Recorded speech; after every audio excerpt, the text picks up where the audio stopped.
Dah mana lama sangat balik sejak kat aku sebelah baru nak balik. Mai sunat dulu mata. Sunat pun tak kena sampai aku belah. Terawih sudah lewat dah. Pakai terawih ni pakai kuih. Dah? Piar ni piar? Okey. Tak ada ke?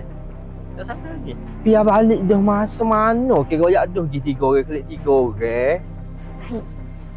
Malanya tinggal dia seorang ke apa? Sebab katanya balik dulu. Ha. Tak ada. Habis duduk sore je. Start pukul 9 tu habis tunggu atas beranda tu. Lepas tu pukul 10 mari duduk cacah-cacah luar ni. Memang tak ada orang kelik. Kat aku sebelah baru kelik demo 2 orang. Kak Pia mana Kak Pia? Kak Pia mana? Aku dengar. Tak apa balik aku kat KK tu. Oh, balik lagi tu. Dok lah kalau dia tak kelik lah. Contoh lah kalau kelik lewat sekalipun. Ya gimana malam-malam lepas maya lagu ni? Saya aku. Mesti tu Zubaidah tu. Siti Zubaidah. Siti Aminah tu. Zubaidah dengan Minah tu jauh. Memang rumah dua tu dekat. Tapi jauh lah kalau nak pergi jalan kaki. Tak okey naik motor dengan Jati. Dok tu. Mana Pia ni? Tahu aku serabut dah ni. Mana Pia? Lepas tu lagu mana ni nak kena cari ke? Lagu mana Pia ni? Tunggu lah. Tunggu dah dulu. Mungkin Balik pun lagi tu.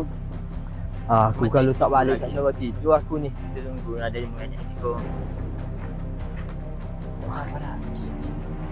Aku tak patut tak tidur. Ni?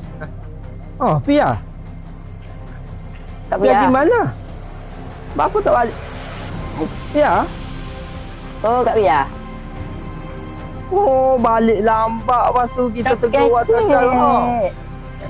Mana pergi? Apa Pia? Tak payah ke?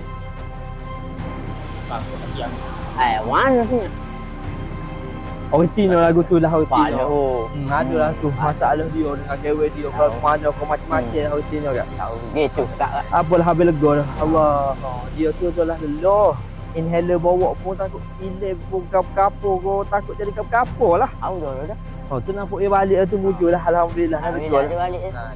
Allah Akbar. Nak raya dah ni. Biar tak kelik-kelik kat. Tak apalah Pia balik dah. Mai masuk dalam rumah mai. Weh nak minum-minum air dulu kan balik ke? Balik. Dah balik dah biar dah. Biar dah weh. Balik. InsyaAllah terawih esok bagilah. Biar dah weh jalan molek weh. Weh belakang tu. Belakang tu lah. Dah biar lah weh. Dia jatuh. Ya. Okey biar dah weh. Bye weh. Mai masuk. Guano Pia kelik tu sikit tengok. Tahu kan. Pala tu.